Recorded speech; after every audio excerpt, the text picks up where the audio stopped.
A very good afternoon to you. Well, the hive of activity is starting to pick up around the parliamentary precinct, the Cape Town City Hall, and I can tell you that members of parliament had not yet particularly started arriving, but we are seeing a few people that have been invited. Now, you must bear in mind that this year's State of the Nation address is not only different in the sense that it has been brought to the Cape Town City Hall as a result of the National Assembly fire, but the fact that they have fewer MPs who will be present inside the Cape Town City Hall chamber. There's about 298 MPs from both the National Assembly and the National Council of Provinces that will be from the chamber down below and up there in the gallery as well. But there's also another element to the State of the Nation address, and that is the people then in terms of what they're expecting President Cyril Ramaphosa to say. We will be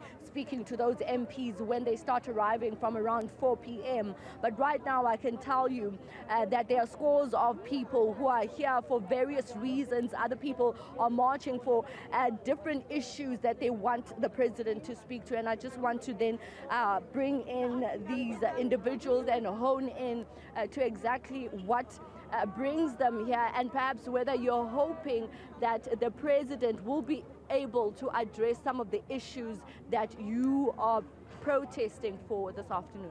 Yes. My name is David Sears. I'm from Belvoir South. I think the need of the people of the whole of the Cape Flats is important. And for the people, the needs of the children, the safety of the children at our schools is very important. This project is not from yesterday. This project comes from very long ago. And it's important. It started where the mothers looked after the safety of the kids from their homes to the schools and back. But now this project has been owned by the people.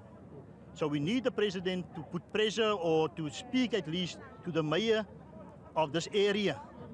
So the mayor can take note of this because it's very important to the people.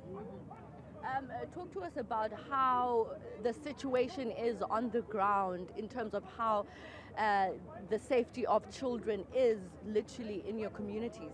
Okay. You know, in some areas, there's no regard for the law of the streets or the roads. Ne?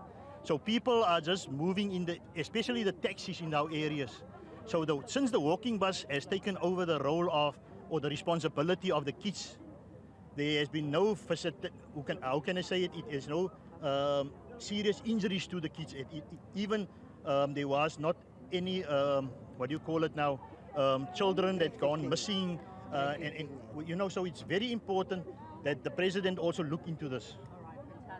I do appreciate. Thank you so much for your time. These are scores of people that are around the Cape Town City Hall, which has now been dubbed, of course, the parliamentary precinct. Something very important that this gentleman is raising, and that is the issue of the protection of children, particularly in Cape Town, where we've seen several reports of children that have gone missing, pleading then with the president to ensure that he touches on this particular issue with regards to their safety and transportation, asking that even the president could perhaps even speak to the mayor of Cape Town, that is Jordan Hill Lewis, who handed over the keys actually not so long ago to the presiding officers to use this Cape Town City Hall as this year's State of the Nation address. So this is how it looks like at the moment. We're building up to the arrival of members of Parliament who will start arriving any time from now. We'll be hearing from them then about what their expectations are. Many people wanting the president to obviously speak to security issues that have engulfed this country, something that everyone is looking forward to in the president's address this evening. This is the scene right now, and as we wait then for more MPs to start arriving, we're seeing a lot of police officers, of course, that have been deployed across the city of Cape Town. The entire CBD is flanked with men and women in blue. We had a conversation earlier on with the Minister of Police, Becky Cele, saying that there's nothing untoward with this year's State of the Nation address, although they are keeping things tight security-wise, all the checks that they've been making around Parliament, and this is how basically members of Parliament are driven in. They get escorted after a rigorous security check up there around the parliamentary precinct, where they also get scanned, of course, and for COVID-19 purposes, and this is where they get dropped off. So we'll be starting then our conversations with members of parliament as they start to arrive in bits and pieces later on this afternoon.